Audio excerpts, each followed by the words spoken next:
The man who abandoned me in Vietnam is now running for mayor, so I crashed his campaign. You ever feel your stomach knot up like it remembers something your brain tried to forget?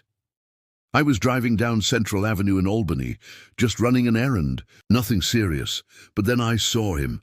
Big smile, perfect teeth, a politician's handshake frozen on a billboard like he'd never done a damn thing wrong in his life. Vote Owen Bracker for mayor. A man of service. Service. That word hit me like a landmine, because Owen Bracker left me to die in Vietnam, literally, not figuratively, not emotionally. He ordered the bird out early, left 3 of us behind in a hot zone, bleeding, disoriented, pinned down. I made it out. Barely. My buddy Curtis didn't. The third, still MIA. And now here he was, decades later, polished up and running for mayor, like he was the second coming of Eisenhower, a man of service. I nearly laughed myself hoarse. But this isn't a story about some old man getting mad at a billboard. This is the story of how I buried that man's career before he ever got a chance to win it. Before I go into the details of my story, do not forget to subscribe to this channel if you believe in honesty and respect, and also let me know where you're listening from. I'd be so glad to know that this story gets to different parts of the world. So type or write your town or city in the comments section below. Now let us begin. You should know I didn't start off planning revenge. Not really. At first I just wanted answers, closure, maybe a confrontation. But what I got was something else entirely. I started watching his campaign videos. The man had reinvented himself. Decorated veteran, father, devoted husband, community builder. He spoke about honor like it was something he kept in his back pocket. He even mentioned the war. Said he led a heroic extraction of wounded allies. Under fire, that was my extraction. My fire, my scars. Looking back, I should have just walked away. Let sleeping dogs lie. But what do you do when the dog keeps barking lies into a megaphone? So I did something stupid, or maybe smart. I still don't know. I went to one of his campaign events. I wore a plain jacket, slid into the crowd. He worked the room like a pro, shook hands, kissed babies, gave that slow nod to veterans in the audience. When he reached me, I stood up. He froze for just a second. Just long enough to see recognition flash in his eyes, just long enough for me to know he hadn't forgotten. But he smiled through it. "Sir," he said, extending a hand, "thank you for your service." That was the first lie. I didn't take his hand. "You remember LZ Widowmaker?" I asked. His smile stiffened. "I'm sorry." "You should be. You left us there. Me, Curtis Freeman, Delgado." He blinked. The campaign aide behind him took a step forward. "I'm sorry, I think you're mistaken." "No," I said, "I'm not, but you are if you think you can rewrite history while I'm still breathing." His smile cracked, and in that moment, I knew 2 things. He knew exactly who I was. He thought I'd stay quiet. He was wrong. What would you have done? If you knew about someone with a secret, dishonest past running for public office, would you just allow them run, or let the public know who they truly are? I'm itching to hear your thoughts about this. Write them in the comments. I'll admit it. After that campaign event, I became obsessed. I wasn't sleeping much, not because of the arthritis this time, but because every night I kept hearing the chopper blades, kept feeling the heat of that jungle, kept seeing Curtis looking at me, bleeding out, whispering, "Why'd he leave us?" Owen Bracker had built a life off a lie, and I was the only one left who remembered the truth. But knowing the truth isn't enough in a world that runs on perception. I needed proof, evidence, something that would burn clean and loud in public, not just in my head. So I called in an old contact, Ricky Tran, tech-savvy, ex-Intel, bit of a conspiracy nut but sharp as hell. He owed me a favor from the 90s. I cashed it in. "What do you want me to dig up?" Ricky asked over coffee. "Military logs, mission reports, anything from March 72, LZ Widowmaker." He narrowed his eyes. "That was buried deep, Frank. You sure you want to stir this up?" No, I said, but I have to. Viewer voice. Looking back, maybe I should have stopped there. Maybe justice isn't always worth dragging your soul through the mud. A week later, Ricky came through with more than I bargained for. There were files, redacted heavily, but one name kept showing up, Owen Bracker. Not in the hero columns either, in the failure reports. One memo even cited unauthorized extraction and abandonment of wounded assets. But the real gold? A recorded radio transmission, garbled but clear enough. Can't wait. Pulling out now, leave the others. His voice. His damn voice. And there it was. The medium lie exposed. The heroic extraction he bragged about in his campaign. He'd bailed early and left men behind. It was betrayal dressed in medals. I could have gone straight to the press with it, but I wanted to look him in the eyes first, let him know the truth was crawling out of the dirt he tried to bury it in. So I went to his campaign headquarters, this time not as a silent observer, but as a ghost from the past, walking in with fire in my gut. The receptionist tried to stall me. His aide tried to redirect me. Didn't matter. I barged into the back room, and there he was, Owen Bracker in a tailored suit, coaching a volunteer like he was God's gift to Albany. When he saw me, his expression soured. "You again," he said. "I've got the tapes, Owen." He went pale. And suddenly the war hero was gone. All I saw was the scared 22-year-old who hitched a ride out and never looked back. "You're bluffing." "I'm not. I've got the files too. You want me to go public?" His eyes flicked toward his aide, then back to me. "You wouldn't do that. You've got a family, a name to protect. You want to die remembered as a bitter old man trying to ruin another man's life?" "No," I said. "I want the truth to outlive both of us." And that's when he made his move. The one that told me this wasn't going to be a clean takedown. He offered me money, a lot of money. "Walk away, Frank. Let the past stay dead." But here's the thing. I already died back in 72. What's walking away to a dead man? What would you have done? If you were in my position, would you take the money and leave? I really want to know what you think in the comment. I'll be reading them. You ever notice how revenge feels a little like rust? It starts small, one little memory eating away at your peace. Then it spreads. Quiet, corrosive. Next thing you know, everything you touch turns to rot. After Owen tried to pay me off, I should have walked away. That would have been the high road, the honorable route. But I wasn't feeling honorable, I was feeling used. Curtis Freeman died in that jungle while Owen climbed ladders made from our bones. So I said no to the money, but I didn't say no to burning him down. Ricky helped me again. This time we leaked the audio and reports anonymously to a small-time independent journalist, Maya Solis. She was hungry. She didn't care about stepping on toes. All she cared about was the story. I made one mistake, though. I didn't tell her who leaked it. That was the second lie I told. Seemed small, but that choice lit a fuse I couldn't put out. Looking back, I should have owned my part in it, but I was afraid that if the truth came out, I'd look like just another angry vet with a grudge. The story exploded. Maya published everything.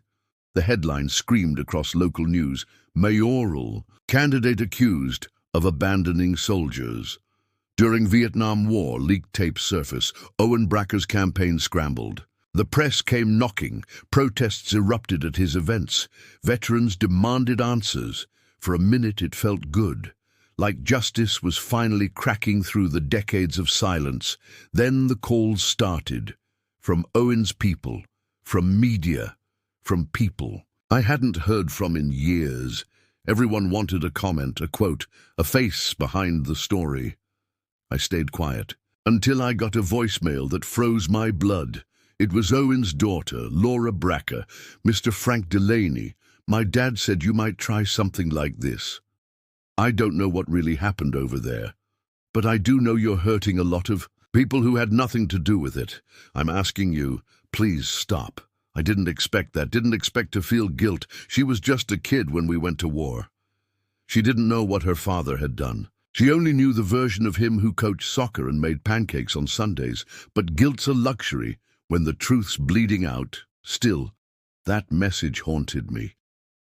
So I did something worse. I broke into Owen's garage. Not to steal, not to destroy, just to find more files, real proof, insurance. I needed to know that if he denied everything, I could drown him in hard truth.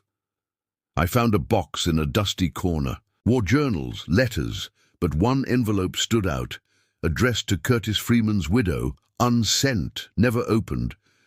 I don't know why, but I took it. Maybe I wanted to see what kind of cowardly apology he never had the guts to mail. Inside was a confession. Owen admitted it all, the early extraction, the panic, the guilt. But here's the part that knocked the air out of me. I never meant to leave them, but my father-in-law was a senator. I was told to protect my name if I ever wanted a future, so I did. And I've hated myself every day since. So there it was. The third twist building. Owen hadn't just acted out of fear. He'd acted out of ambition, and he'd been protected by powerful people who scrubbed the records clean. What would you have done? Burn him completely, or expose the entire machine behind him? Because now I wasn't just fighting Owen, I was up against a whole damn system. You ever strike a match and feel that little thrill right before the flames crawl higher than you meant? That's what this felt like. I lit the fire under Owen's campaign, but I didn't expect the smoke to choke me. First came the threats. Unmarked envelopes, dead rats in my mailbox.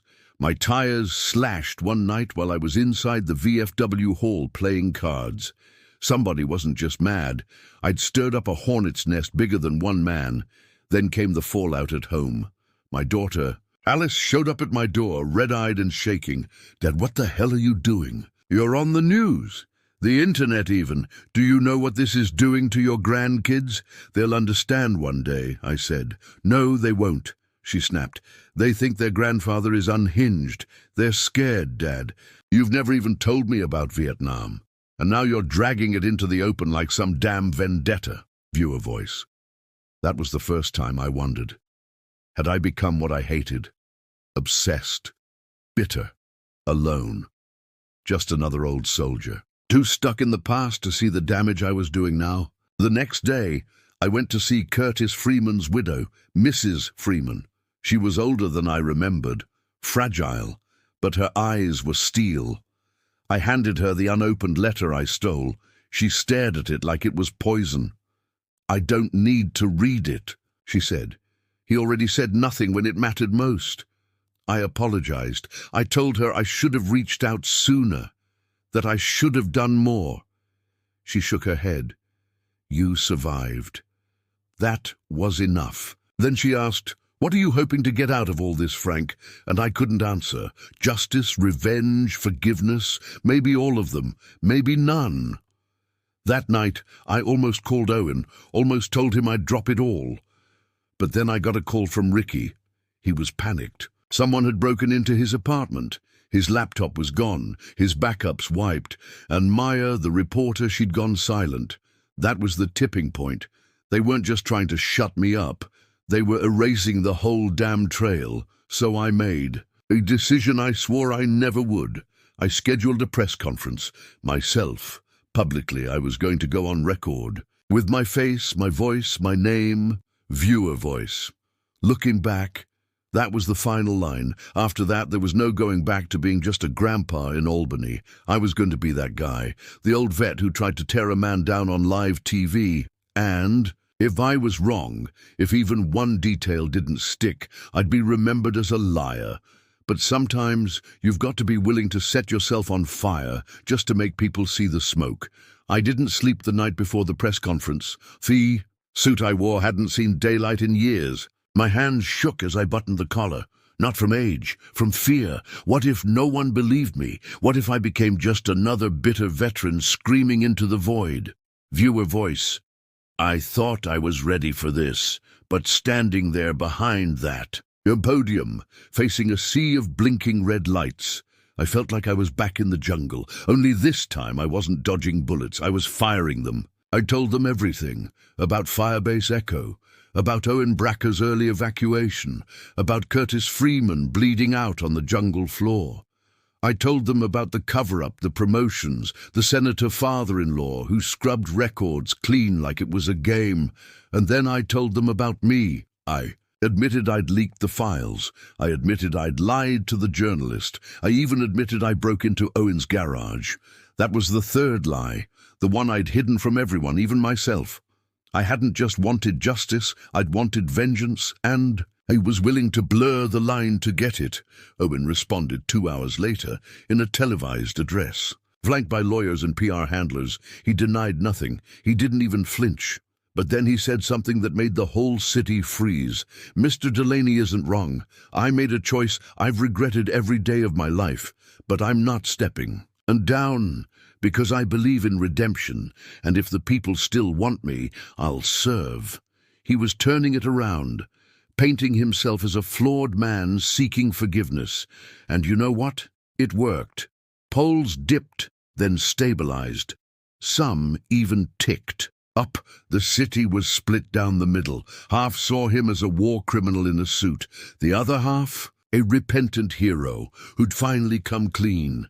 I wanted to scream, but then something happened I never expected. Curtis Freeman's son, who I'd never met, posted a video. He played Owen's old letter out loud. He shared stories about the father he never got to meet. And then he said, "Frank Delaney told the truth. That makes him more of a public servant than half the politicians in this state." That went viral. That changed the tide. By the end of the week, Owen Bracker withdrew from the race, citing emotional health reasons. That's politics for your toast. Viewer voice. You'd think I felt victorious. But I didn't. I just felt empty, like I'd finally dug up a ghost only to find it was still haunting me. The press moved on. The scandal became a case study. I became a trivia question. My daughter came by with my grandkids a week later. She didn't say much, but she hugged me tight. And for once, they didn't look scared of me. They looked proud. Some men leave battlefields. Some carry them home. I never stopped fighting Vietnam. Not really. But now, at least, the world knows. What happened? The silence is broken. Was it justice? Maybe. Was it revenge? Definitely. Was it worth it? I'll leave that for you to decide. What would you have done? Let me know in the comments.